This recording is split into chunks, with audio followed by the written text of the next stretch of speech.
Assalamualaikum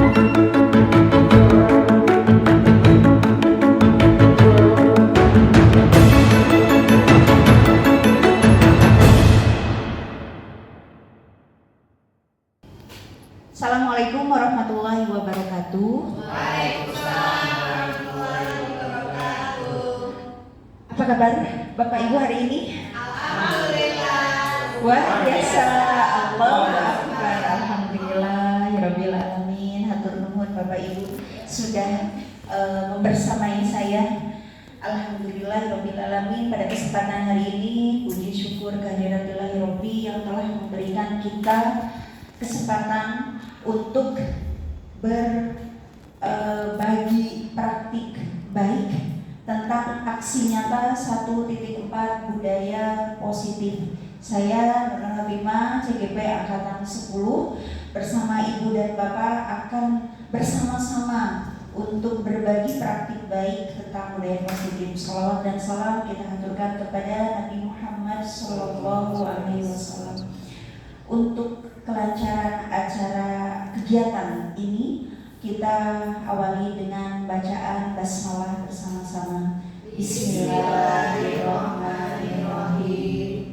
Baik Bapak Ibu, supaya tidak terlalu tegang ini, dicakapin lagi ya Bu ya.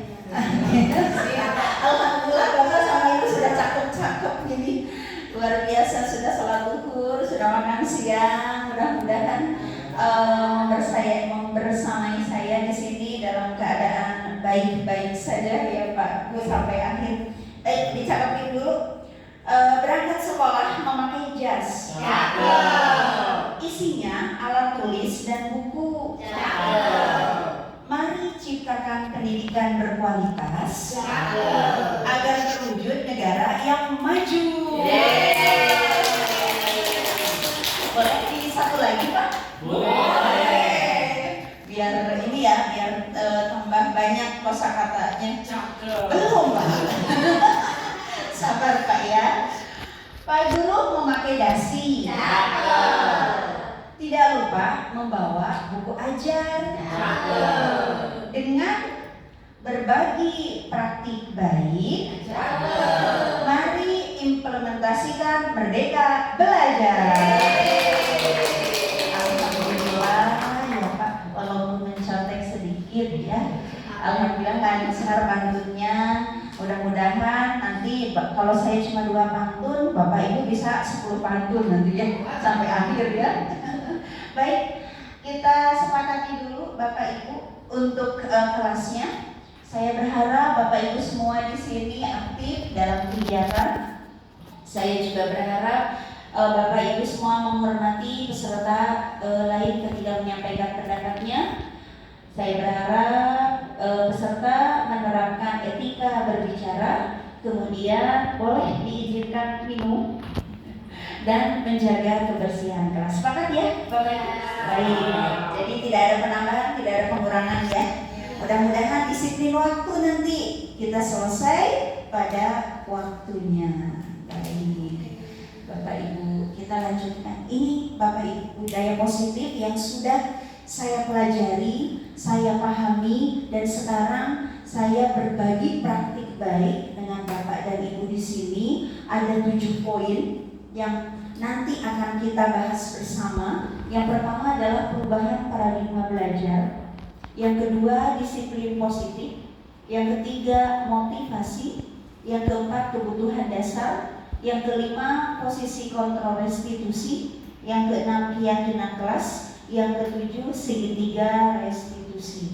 Ini Bapak Ibu, mungkin Bapak Ibu lebih tahu duluan, lebih banyak tahu daripada saya. Kita di sini berbagi. Nanti yang kurang dari saya dilengkapi, yang salah dari saya juga diluruskan. Jadi kita di sini sama-sama berbagi.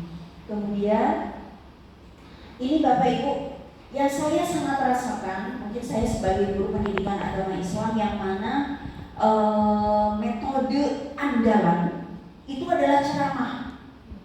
Ya, jadi ini yang harus kita rubah, yang mana perubahan proses pembelajaran yang awalnya teacher center menjadi student center ya. Jadi learning center diharapkan mampu mendorong siswa untuk terlibat secara aktif dalam membangun pengetahuan, sikap dan perilaku. Melalui proses pembelajaran dengan keterlibatan aktif siswa ini, berarti guru tidak mengambil hak anak untuk belajar dalam arti yang sesungguhnya. Jadi mungkin kalau Bapak Ibu di sini ada yang matematika, wah udah student center ya Pak ya. Semuanya ke anak karena anak harus mengerjakan.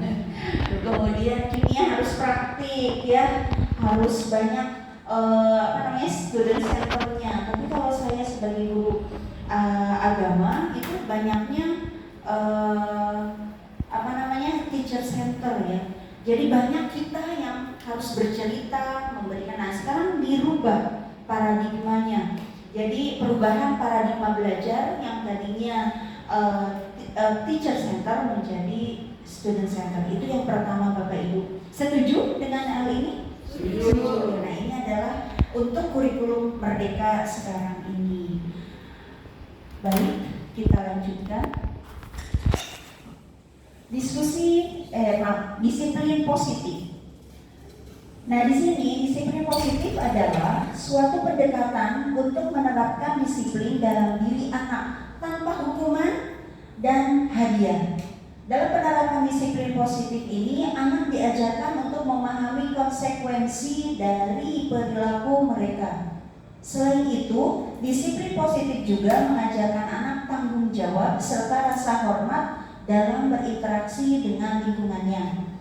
Nah, saya pernah juga nih, nanti Bapak Ibu boleh berpendapat. Saya pernah memberikan hukuman, ya, misalnya tidak mengerjakan tugas, anak langsung kemudian dihukum.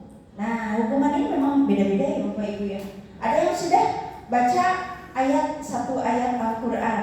Nah, seperti ini nanti tergantung persepsinya. Ini mendidik atau menghukum, ya. Tapi penghargaan juga ada salahnya nanti kita coba menggali lagi ke depannya untuk disiplin positif ini.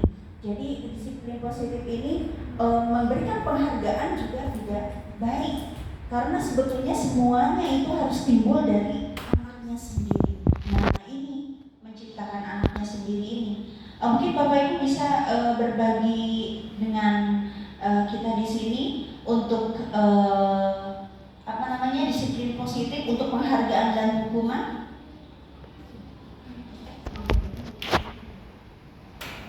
Terima kasih atas kesempatannya. Untuk disiplin positif mungkin yang sudah saya terapkan, yang pertama saya biasanya pada saat awal pembelajaran membuat kesepakatan belajar atau saya biasa sebutnya kontrak belajar. Nah jadi di situ ada beberapa aturan yang harus siswa lakukan pada saat mengikuti pelajaran saya di pelajaran kimia. Mulai dari hadir tepat waktu di dalam kelas dan penggunaan HP ataupun dengan yang lainnya. Nah pada saat memberikan hukuman atau punishment-nya biasanya saya diskusikan. Jadi kira-kira peserta didik itu mampu dengan atau sanggupnya seperti apa. Misalkan pada saat dia terlambat dengan konsekuensi waktu yang ditentukan, misalkan terlambat 5 menit, nah kamu sanggupnya seperti apa. Jadi punishment-nya itu bukan kita yang menentukan, tapi berdasarkan kesepakatan dari peserta didik itu sendiri. Mungkin itu yang sudah saya terapkan. Luar biasa, kasih applause luar biasa ya. Padahal ini pelajaran berat ya, pelajaran kimia. Memang seperti itu. Nanti ini adalah awal langkah untuk kesepakatan kelas. Berarti kalau Bu Neng judulnya itu kontrak kelas ya, kontrak belajar di dalam kelas. Alhamdulillah. Nanti ini adalah awal atau bibit untuk kesepakatan kelas. Alhamdulillah. Jadi memang di sini disiplin untuk menimbulkan disiplin positif itu tidak harus ada hukuman dan tidak harus ada hadiah atau reward. Yang diharapkan adalah anak sadar diri. Nah, untuk menyadarkan diri anak itu, nah itu yang menjadi tugas utama kita ya sebagai pendidik. Nah, kita lanjutkan dulu ya Bapak Ibu. Nah di sini cara penerapan disiplin positif. Nah ini mungkin yang tadi yang disampaikan ya, tapi kita tambahkan mengajak anak berdiskusi saat anak marah, kemudian mencontohkan perilaku positif, apresiasi setiap hal positif yang dilakukan anak, tahu kapan harus tidak merespon, dan berikan konsekuensi yang tegas. Ya, tadi yang Bu Nen sudah menyampaikan bahwa memang harus disepakati oleh kelas itu sendiri. Konsekuensinya harus bagaimana. Nah, seperti itu. Kita lanjutkan dulu. Nah, dengan disiplin positif itu diharapkan diawali dengan adanya motivasi, dorongan. Yang mana dorongan itu menurut Diana Gosen dalam bukunya yang menyatakan ada 3 motivasi perilaku manusia. Yang pertama adalah untuk menghindari ketidaknyamanan atau hukuman. Saya yakin, saya juga sama ya Bapak Ibu, manusia pasti nggak nyaman kalau misalnya kita ada hukuman. Nah ini menghindari untuk ketidaknyamanan hukuman. Ini berarti masuknya kepada motivasi dari luar ya. Jadi ekstrinsik. Kemudian untuk mendapatkan imbalan dan penghargaan dari orang lain. Oh, siapa yang nggak mau kalau dikasih penghargaan dengan sesuatu yang kita lakukan. Ini juga masih ekstrinsik atau masih eksternal dari luar diri. Yang diharapkan adalah yang ketiga ini Bapak Ibu, untuk menjadi orang yang mereka inginkan dan menghargai diri sendiri dengan nilai-nilai yang mereka percaya. Ini yang intrinsik dari dalam diri. Jadi kita diharapkan itu di dalam diri kita itu ada atau di dalam diri peserta didik yang di depan kita itu mereka punya motivasi di dalam dirinya, yakin pada nilai-nilai yang bisa menghargai terhadap dirinya sendiri. Kemudian, untuk selanjutnya adalah kebutuhan dasar manusia. Ini materi selanjutnya di dalam modul 1.4 adalah kebutuhan dasar manusia. Yang pertama bertahan hidup dengan makan, dengan minum, dengan menyamankan diri itu adalah untuk bertahan hidup kita. Kemudian penguasaan, semuanya ingin dikuasai. Nah saya juga sama ya, ingin berbagi praktik baik dengan Bapak Ibu supaya ingin mengetahui koneksi antara materi dengan kesehariannya. Yang mana kalau dari diri saya hanya satu arah, tapi kalau dengan Bapak Ibu semuanya jadinya banyak sharing atau banyak praktik baik yang nanti akan saya dapatkan. Kemudian kasih sayang dan rasa diterima ya, kebutuhan dasar manusia itu. Jadi siapa yang nggak mau disayangi? Siapa yang mau dikasih, semuanya juga ingin disayang dan diterima oleh lingkungannya. Kemudian kesenangan, semuanya ingin senang, nggak mau susah ya, nggak mau susah, semuanya ingin senang. Dan terakhir kebebasan. Kita mengajar jadi pendidik juga ingin ada suatu kebebasan, tapi tetap ya pada aturannya, dan murid juga ingin ada merdeka, makanya sekarang diberlakukan merdeka belajar. Posisi kontrol restitusi Bapak Ibu. Nah di sini ada 5 posisi kontrol restitusi yang dilaunchingkan oleh Merdeka Belajar. Saya sudah mempelajari, sedikit-sedikit memahami, dan alhamdulillah kemarin sudah menerapkan di kelas dengan anak yang berbeda kasusnya. Nanti Bapak Ibu boleh menyimak dan boleh memberikan pendapatnya supaya nanti menjadikan masukan bagi saya apakah ini sudah baik atau perlu perbaikan lagi. Nah di sini ada yang pertama adalah penghukum.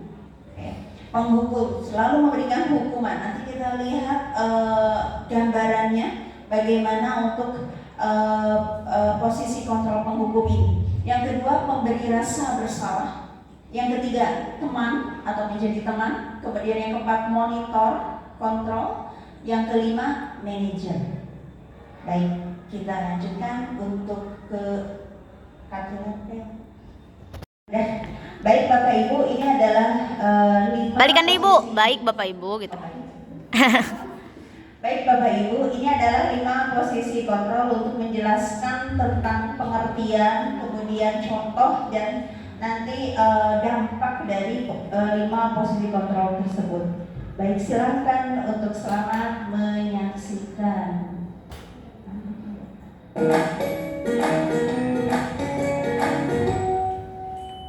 Salam bahagia Ibu dan Bapak Guru hebat. Dalam penerapan disiplin positif restitusi, salah satu program yang dikembangkan adalah 5 posisi kontrol. 5 posisi kontrol dalam restitusi adalah proses perjalanan seorang pendidik agar dapat mengenali dirinya. Pada video kali ini, kita akan membahas tentang 5 posisi kontrol yang dikembangkan oleh Diane Goshen dan contoh penerapannya.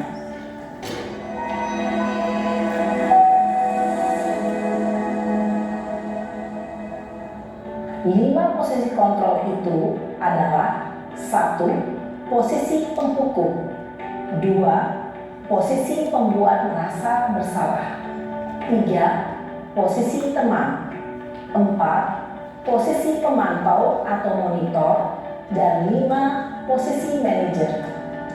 Untuk lebih memahami kelima posisi tersebut, mari kita saksikan kasus Naren yang terlambat hadir 20 menit di sekolah dan melihat bagaimana kelima posisi kontrol dalam menghadapi masalah tersebut.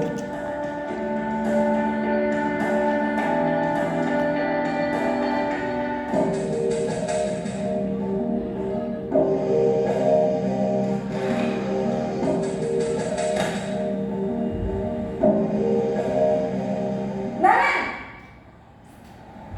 Sini kamu! Selamat pagi Bu. Selalu terlambat. Kamu deh, pasti terlambat. Maaf Bu, saya Apa? Apa coba? Alasan kamu apa lagi? Kapan sih kamu tidak terlambat? Malas sekali ya kamu jadi anak. saya Dasar pemalas. Gak kapok-kapok sikap kamu. Sudah berapa kali terlambat? Sana, kamu keliling lapangan basket 2 kali. kenapa saya harus keliling lapangan basket Bu? Kenapa? Kamu melawan ibu. Berani-beraninya jawab. Sudah terlambat, masih berani jawab pula.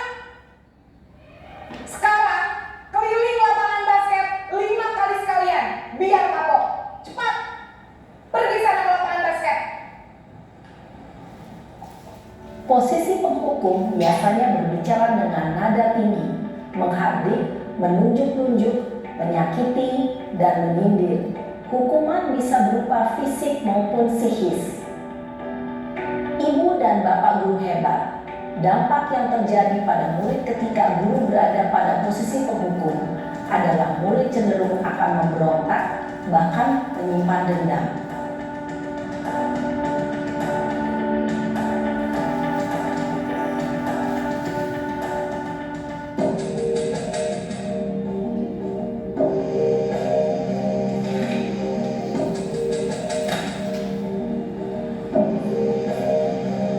Naren!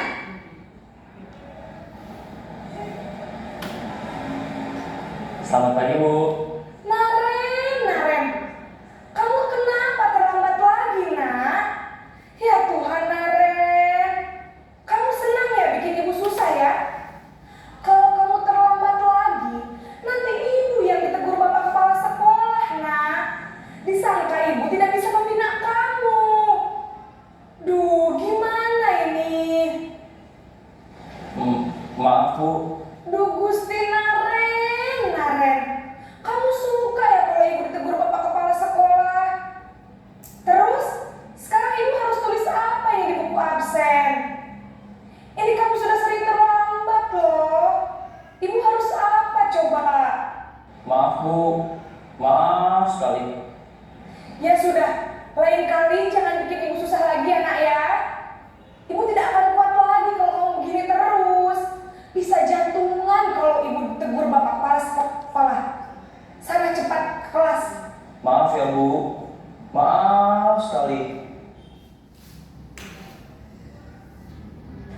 Posisi pembuat rasa bersalah berbicara dengan nada tenang, cenderung lembut.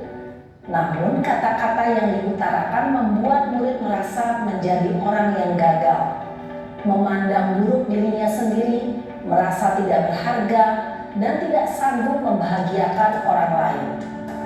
Ketika guru mengambil posisi pembuat rasa bersalah, murid akan menganggap dirinya yang bersalah dan ia akan menyimpan emosi negatif tersebut di dalam dirinya.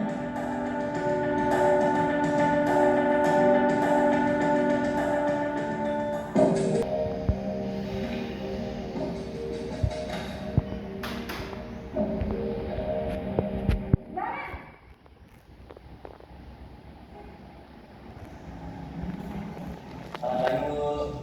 Wah, sudah jam berapa ini, Nak? Terlambat lagi ya, sayang. Iya, Bu. Habis ibu saya lupa bangunkan saya, Bu. Kamu malah menyalahkan ibu kamu. Kamu bukannya anak yang larinya paling kencang. Kok terlambat sih? Iya, Bu. Saya memang terlambat bangun tadi. Jadi, biarpun saya lari kencang, tetap gak kekejar, Bu. Ya sudah sana. Nanti lain kali larinya lebih kencang lagi ya. Biar gak terlambat lagi. Bikin seneng ibu.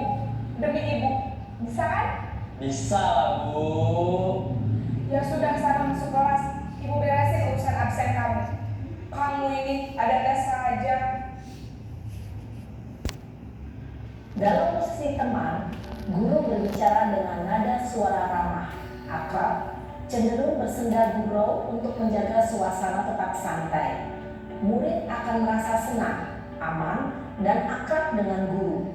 Identitas yang tercipta adalah identitas sukses atau berhasil.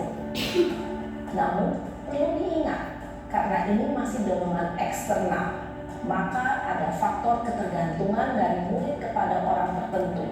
Di sini, guru absennya, sehingga di lain waktu, murid bisa berperilaku baik, namun hanya kepada orang-orang tertentu saja.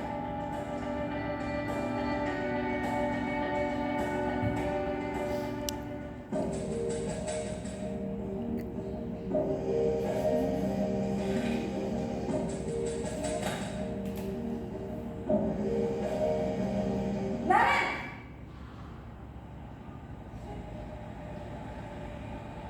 Selamat pagi, Bu. Naren, apa peraturan sekolah kita tentang jam berapa kita harus masuk sekolah, Nak? Kita harus di sekolah jam 7, Bu. Iya betul, sekarang sudah jam 7.20. Naren sudah tahu konsekuensinya jika terlambat hadir. Paham, Bu. Saya harus tinggal kelas pas jam istirahat selama 20 menit. Iya benar, konsekuensinya demikian. Jadi nanti jam 9.30 pas istirahat, kamu harus tinggal di kelas, kerjakan tugas tambahan untuk ketertinggalan kamu, ya? Baik, Bu. Posisi pemantau mengandalkan penghitungan atau data untuk mengontrol murid. Guru mengarahkan murid berdasarkan peraturan dan konsekuensi. Seorang pemantau menunjukkan bahasa tubuh dan ekspresi wajah yang datar dan cenderung formal.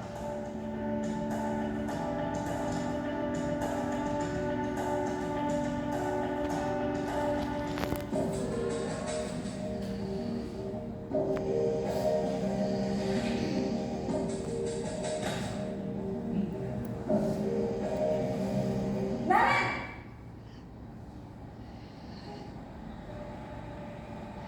Selamat pagi, Bu. Selamat pagi, Naren. Maaf, Bu. Saya terlambat. Iya, sekolah masuknya jam 7, sekarang sudah jam 7.20. Jadi sekarang bagaimana ini, Naren? Maaf, Bu. Saya lupa setel alarm saya semalam. Baiklah, menurut kamu, keyakinan sekolah yang mana yang perlu kamu tingkatkan? Menghargai diri sendiri dan orang lain mungkin, ya, Bu. Setuju. Jadi, apakah Naren meyakini prinsip saling menghormati tersebut? Iya, Bu. Saya meyakininya. Apakah Naren bersedia memperbaiki masalah keterlambatan ini? Bersedia, Bu. Bagaimana kamu akan perbaiki masalah keterlambatan ini? Saya akan coba untuk tidak lupa menyetel alarm saya, Bu. Baik, kalau Naren lupa menyetel alarm di rumah, ada orang yang kira-kira bisa bantu mengingatkan tidak? Ada, Bu. Kakak saya, Kak Emma. Ada lagi selain Kak Emma? Selain Kak Emma, ada ibu saya. Baik, jadi yang mengingatkan Naren adalah Kak Emma dan ibu kamu ya? Kira-kira akan mulai start alarm kapan nih Naren? Setelah pulang sekolah, akan segera saya lakukan. Baik, jadi Naren akan setel alarm untuk bangun besok pagi dan akan diingatkan oleh kakak dan ibunda Naren ya. Ada lagi yang mungkin perlu dilakukan Naren agar tidak terlambat bangun lagi? Tidak ada, Bu. Baik Naren, terima kasih untuk kerjasama kamu. Sekarang kamu perlu kembali ke kelas untuk belajar. Baik, Bu. Terima kasih. Posisi manajer adalah posisi kontrol yang disarankan untuk membimbing murid memiliki sikap disiplin yang positif, yaitu murid yang mandiri, bertanggung jawab, dan dapat memecahkan masalah. Tujuan dari posisi ini adalah agar murid dapat berefleksi atas tindakannya. Guru akan dengan tulus memberikan pertanyaan-pertanyaan bermakna, sehingga membuat murid dapat belajar dari kesalahannya dan mencari sebuah solusi untuk menyelesaikannya. Ibu dan bapak guru hebat, setelah mengamati adegan kelima posisi kontrol tadi, kira-kira posisi mana yang paling ideal? Posisi mana yang dapat menunjang motivasi intrinsik murid? Ya, tentu posisi manajer. Posisi ini memang posisi ideal yang ingin dituju setiap pendidik. Pada posisi inilah, guru dapat menerapkan disiplin positif yang berpihak pada murid, yang memerdekakan murid. Perjalanan seorang pendidik tentunya tidak mudah untuk sampai pada posisi seorang manajer. Namun, tujuan kita pasti, yaitu menciptakan murid-murid yang mandiri, merdeka, dan bertanggung jawab. Semoga penggambaran 5 posisi kontrol yang telah diperlihatkan ini dapat menjadi ajang refleksi bagi kita semua, agar dapat terus mengasah dan menerapkan disiplin positif yang memerdekakan murid. Mari terus berlatih dan bersemangat. Selamat menerapkan. Salam dan bahagia Ibu dan Bapak Guru hebat.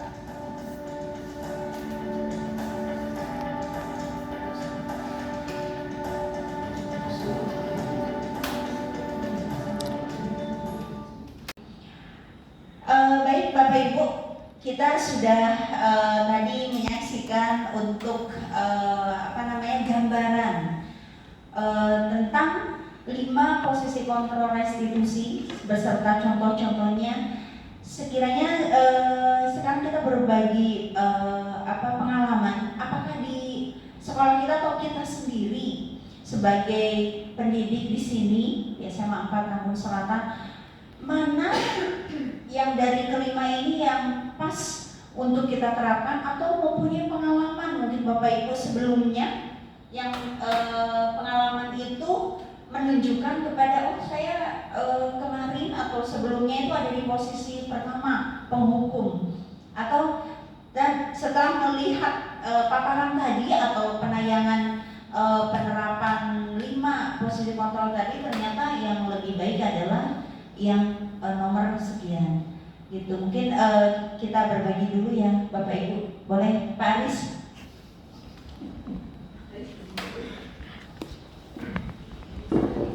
Baik, terima kasih atas kesempatannya Ibu. Setelah menonton video yang tadi ditampilkan,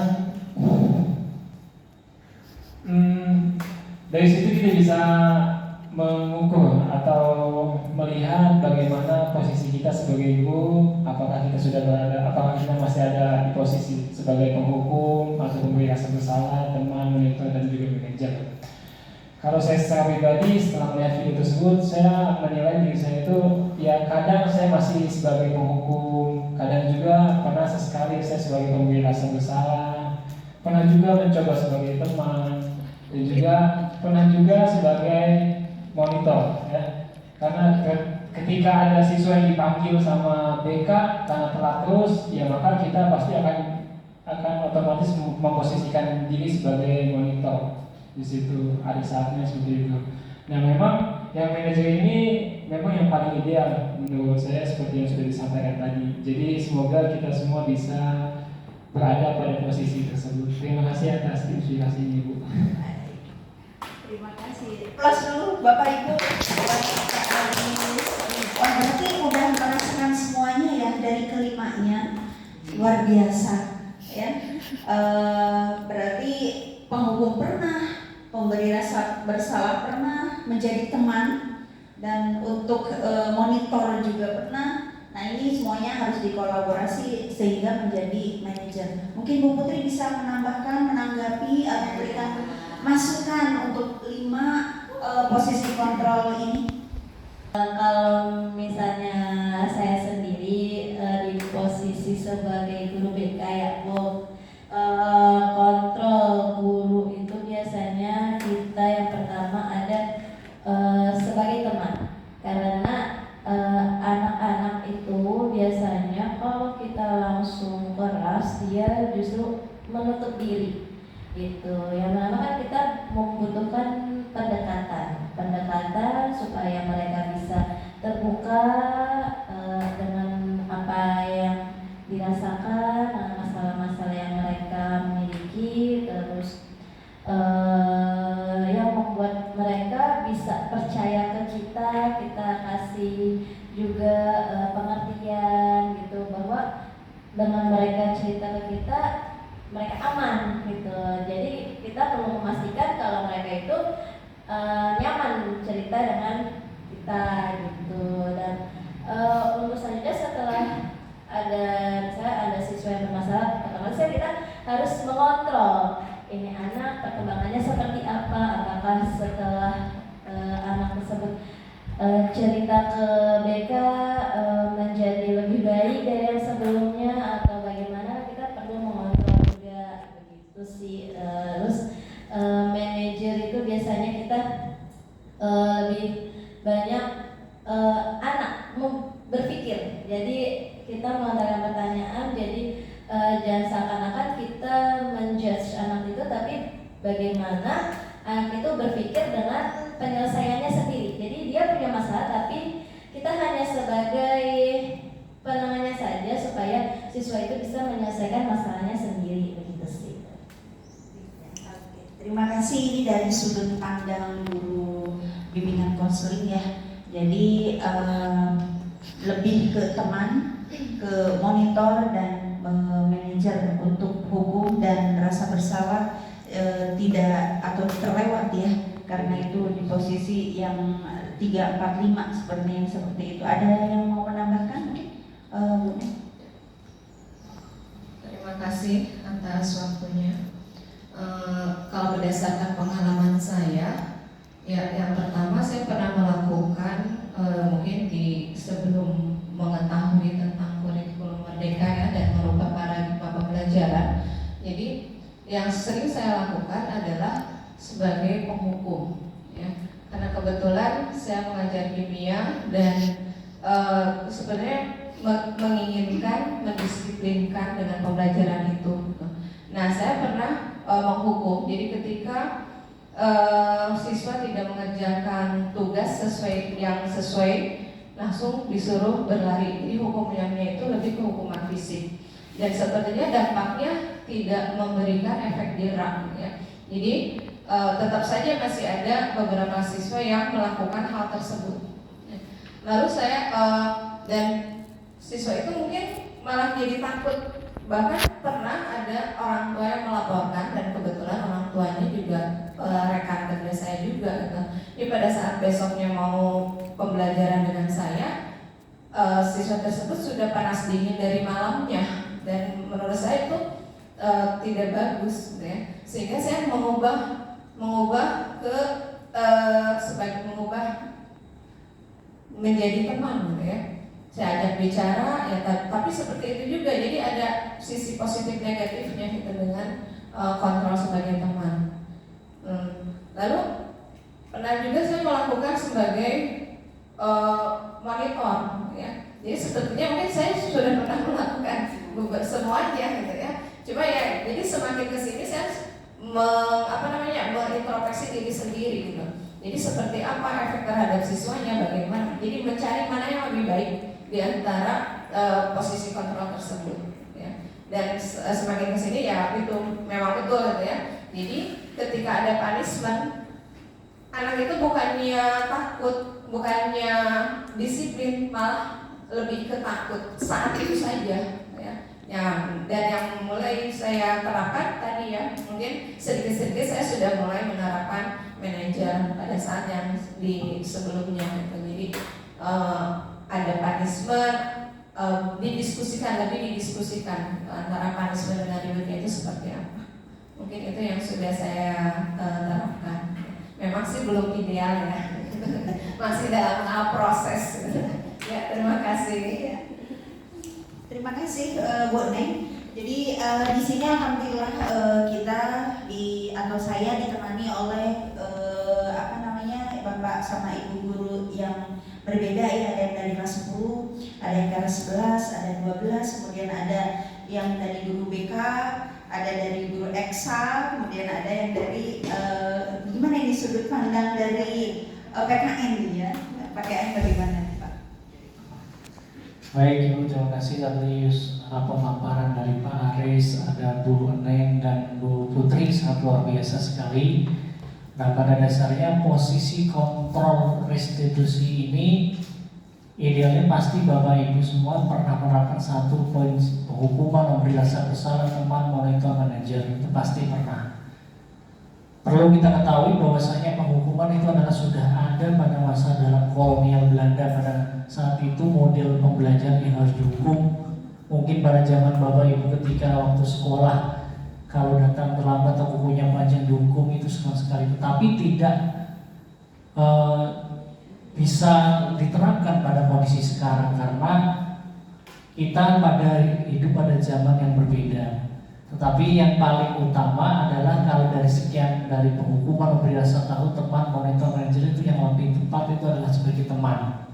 Karena itu lebih mengayomi. Kalau memberi rasa bersalah, menurut pandangan saya sebagai guru PKN itu kayaknya nanti membuat anak itu menjadi rasa bersalah, berpikir dan merenung dan menjadi tersendiri. Tetapi ketika dirasakan dengan teman lebih enak. Siswa kalau melakukan kesalahan dengan ditanya, mohon maaf Mas, Mbak, hari ini apa yang dilakukan? Iya Pak, saya maaf, saya salah ini. Pasti akan mengoreksi. Kira-kira apa yang dilakukan? Saya harus gini. Nah, mulai kapan?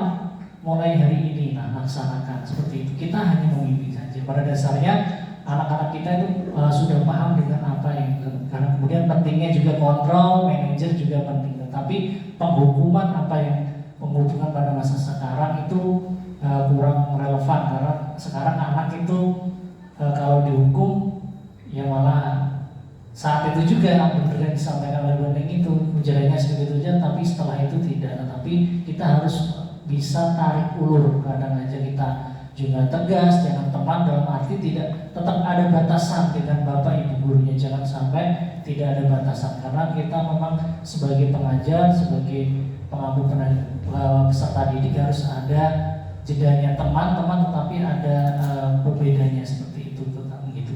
Jadi intinya apa yang diterapkan dari penghukuman, merasa bersalah, teman, manajer itu semuanya baik, tetapi penghukuman sekarang berbeda, bergeser. Dulu mungkin suruh lari, suruh push up dan lain sebagainya. Sekarang mungkin cara untuk yang pertama misalkan hafalan, jadi lebih bermanfaat. Hafalan, kemudian ada juga yang misalkan untuk yang Pancasila yang seperti itu lebih mendidik seperti itu. Kalau saya kira cukup segitu ya Bu, udah bagus, luar biasa sekali dari teman-teman semua, dan yang sudah diterapkan di SMA 4 Tambun Selatan juga sudah bagus. Terima kasih Bu. Terima kasih Pak Budi. Dan satu lagi sepertinya ya belum Bu Dika ini untuk sudut pandang, mungkin ada pengalaman dari kelas 10 karena mewakili untuk kelas 10, mungkin pendapatnya bagaimana untuk 5 posisi kontrol restitusi. Baik, terima kasih sebelumnya. Untuk anak kelas 10 ini kan memang peralihan dari SMP ke SMA, untuk perkembangan dan posisi emosional juga masih belum terkontrol dengan baik sebenarnya. Dan untuk kalau sudut pandang saya, apalagi banyak sekali kasus kalau kelas 10 itu pasti sering sekali ada beberapa orang sih, nggak semuanya, tapi orangnya pasti itu aja, siswanya itu saja, menggunakan sepatu misalnya tidak sesuai dengan warnanya gitu kan. Itu pasti kalau misalnya setiap seminggu sekali kan kita biasanya ada P2S dari kesiswaan, pasti itu kan nanti diberi hukumannya adalah tidak menggunakan sepatu, dan sepatunya dengan anak-anak P2S itu ditaruh di ruangan BK, diambil setelah pulang sekolah, seperti itu. Sebenarnya kalau misalkan untuk budaya seperti itu bisa bikin apa ya Bu, memberikan ketidaknyamanan gitu pada anak-anak, apalagi kalau misalnya ke toilet. Sebenarnya sih tidak hanya yang sepatunya yang disita, anak-anak menggunakan sepatu yang sesuai dengan sekolah saja, terkadang kalau keluar juga tidak menggunakan sepatu, jadi kan kondisinya juga untuk dilihat juga tidak baik sebenarnya. Jadi kalau untuk sekolah kita mungkin kedepannya mungkin para guru semuanya dan itu selalu mengingatkan anak-anak kalau misalkan keluar kelas atau ke toilet itu harus tetap menggunakan sepatu supaya kebersihan kelas itu juga tetap terjaga. Terus untuk anak-anak yang sepatunya juga melanggar peraturan sesuai SOP yang ada juga harus diberi peringatan sebenarnya. Bagaimana kita tetap harus membangun rasa percaya diri anak-anak aja, seperti itu, kolaborasi disiplinnya juga harus sesuai dengan SOP yang ada di sekolah. Terima kasih. Oke, terima kasih Bapak Ibu semuanya. Sangat luar biasa pendapat-pendapatnya, dan yang diaplikasikan di sekolah kita juga dari pemahaman atau saling berbagi setelah kita melihat atau menyaksikan dari penerapan yang mana itu sudah saya pelajari, saya pahami, dan kita akan bersama-sama meningkatkan ke depannya untuk penerapan 5 posisi kontrol restitusi ini, yang mana kita yakini dan kita pahami bahwa manajer adalah yang paling baik, dan mudah-mudahan bisa kita terapkan untuk di sekolah kita. Baik Bapak Ibu, kita lanjutkan ke poin selanjutnya, yaitu adalah keyakinan kelas, yang mana mengapa keyakinan kelas, mengapa bukan peraturan kelas. Nah, di sini manfaat daripada keyakinan kelas itu yang pertama menciptakan lingkungan belajar yang positif, yang kedua meningkatkan motivasi belajar, yang ketiga mengurangi ketakutan dan kecemasan, yang keempat memperkuat hubungan sosial, dan yang kelima meningkatkan kemandirian. Nah, alhamdulillah saya sudah melakukan di kelas 11 2 untuk 11 3 ya maaf, untuk keyakinan kelas ini, dan nanti bisa Ibu Bapak untuk memberikan masukan apakah sudah sesuai atau nanti ada kekurangan yang harus saya perbaiki. Dan dalam sebelum melakukan keyakinan kelas itu, saya merumuskan dulu bahwa siswa menulis keyakinan yang mereka inginkan. Jadi pertama saya berikan kertas, kemudian mereka menuliskan, kemudian guru dan siswa mengulas keyakinan yang telah tertulis, ditempelkan di papan tulis, kemudian kita ulas satu demi satu, kemudian memilah keyakinan yang penting, yang mana kita sudah membuat poin-poin untuk keyakinan, misalnya kedisiplinan, kemudian kebersihan, kenyamanan, karena semuanya di kelas itu kan harus merasakan keharmonisannya. Kemudian selanjutnya mengubah keyakinan kelas menjadi kalimat positif. Jadi dibikin kalimat tersebut menjadi kalimat yang positif. Mengecek dan menyepakati keyakinan kelas, dan akhirnya di 11.3 kita sepakat ada beberapa keyakinan kelas yang harus, karena dibikin bersama, dilaksanakan bersama. Nanti konsekuensinya ya harus disepakati oleh bersama. Ini adalah contoh dari keyakinan kelas.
dari anak dan akan dijalankan oleh anak kita juga sama terlibat di dalamnya, cuma kita sebagai manajer tadi ya cuma untuk mengontrol saja. Kemudian untuk yang terakhir, poin yang terakhir adalah segitiga restitusi.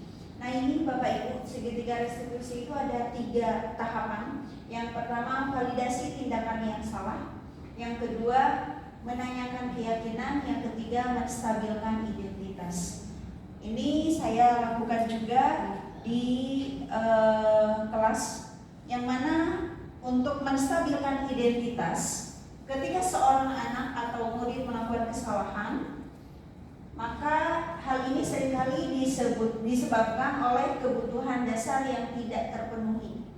Bagian dasar segitiga restitusi bertujuan untuk mengubah orang yang gagal karena telah berbuat kesalahan menjadi orang yang sukses. Jadi identitas gagal menjadi identitas sukses.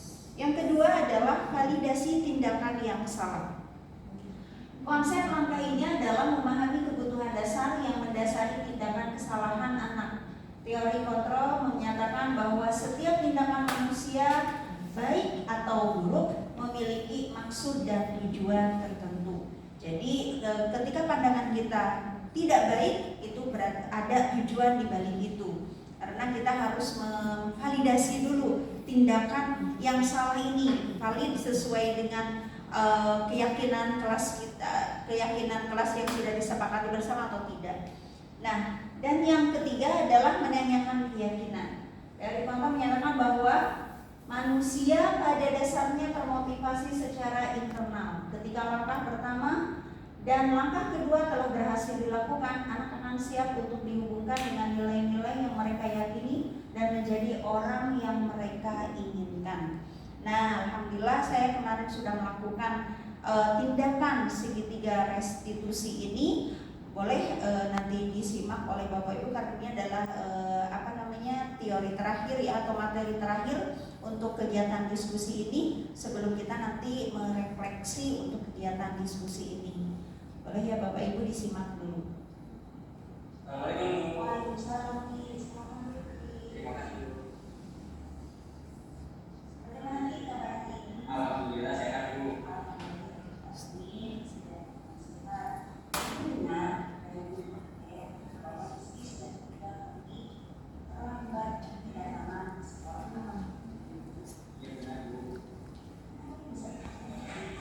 Karena saya sering mengerjakan tugas sederhana, karena saya pulang sekolah saya tidak bisa mengerjakan langsung karena banyak yang protes, bantu orang tua sehingga saya mengerjakan tugasnya hingga larut malam.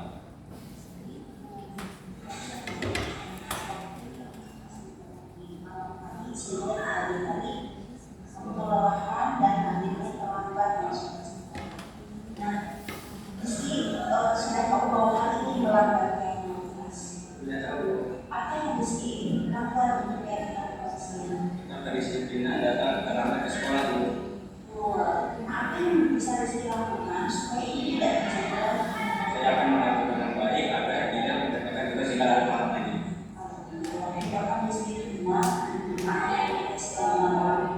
Supaya orang tua juga sama-sama memiliki rezeki supaya tidak terlalu malam dan tidak sama ke sekolah pada mana. Baik, terima kasih. Masuk ke kelas. Siap Bu, terima kasih atas masukan dan sarannya. Sini pamit dulu.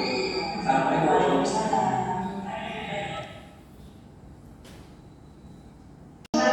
Silakan duduk. Apa kabar Marika hari ini? Alhamdulillah baik Bu. Alhamdulillah. Marika mendengar dari laporan kelas kita membentak dia sampai dia menangis, sampai dia benar. Apa yang bisa terjadi? Saya bentak saya karena tadi saya kesel Bu sama dia, soalnya dia tiba-tiba nyari Bu saya, padahal kan saya udah ngerjain sama ya. Terus teman mudanya dia nyari aja, jadi saya kesel. Yang itu wajar ya, kami lakukan memang saya juga tidak melakukan revisi. Nah, apakah kalian tahu kalau itu melanggar kesepakatan kelas? Kalau dulu, apa yang Malika langgar dari kelas? Saya akan sabar dan akan melaporkannya kejadian tersebut ke guru yang sedang mengajar dan juga oleh kelas. Ya, itu adalah tindakan yang benar. Mudah-mudahan di kedepannya tidak akan terjadi lagi hal yang tidak baik yang sudah Malika lakukan seperti itu. Oke, kalau tidak sekarang boleh masuk ke kelas. Baik Bu, terima kasih atas saran dan masukannya. Bisa kita terakhir Waalaikumsalam.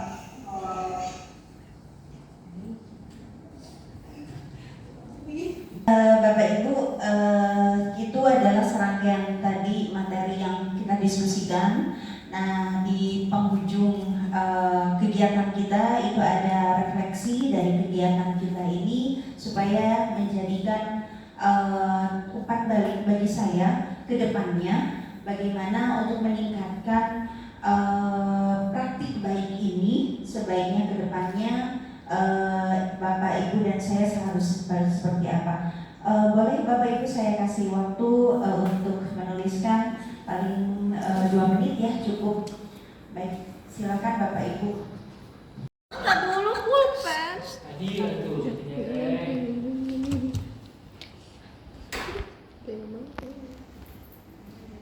Oke, silakan Pak Budi, Pak Aris.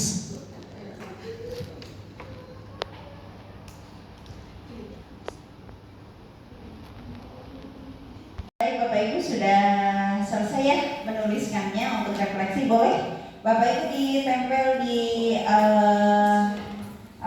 di papan tulisnya lagi dicabut ya Bapak Ibu, jadi di tembok saja. Boleh ditempelkan.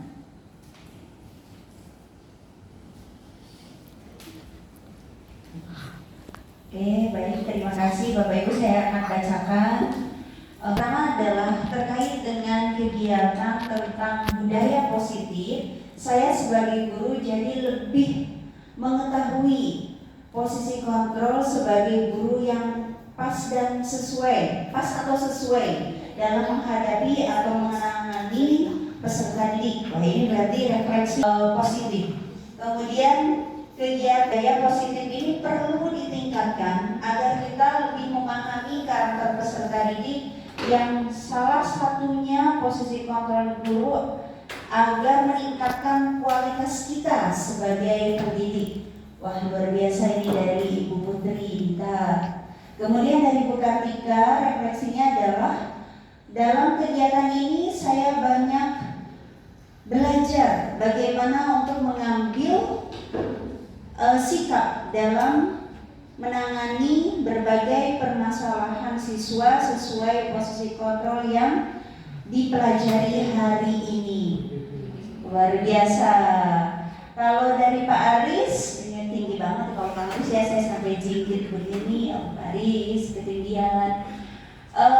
Sebagai guru kita harus mengetahui kebutuhan yang diperlukan siswa agar dapat sesuai dan memberikan pembelajaran kepada siswa. Dan yang kedua, untuk menjadi guru yang ideal, luar biasa ya, itu adalah impian kita semuanya.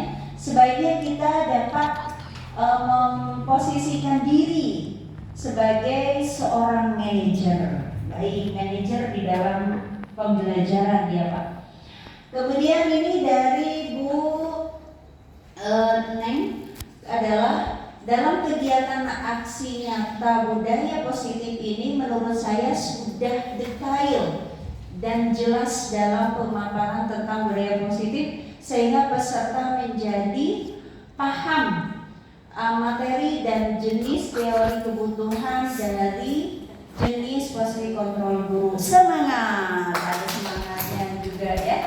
Dan yang terakhir dari Pak Budi Cahyo, teori kebutuhan ada 5, yaitu penguasaan, bertahan, kemudian kebebasan, kesenangan, cinta, dan kasih sayang. Dari teori tersebut yang digunakan dalam peserta didik dalam pendekatan kepada peserta didik terkait restitusi. Baik, terima kasih Bapak Ibu untuk refleksinya kegiatan kali ini. Mudah-mudahan semuanya mendapatkan apa yang kita harapkan. Yang pertama ilmu pengetahuan, yang kedua juga insya Allah duduknya Bapak Ibu di sini adalah merupakan suatu amal sholih yang mudah-mudahan kembali kepada Bapak Ibu untuk bersama-sama sharing praktik baik. Kurang lebih saya mohon maaf, kelebihan semata-mata dari Allah yang menitipkan kepada saya, kekurangan dari saya pribadi. Assalamualaikum warahmatullahi wabarakatuh.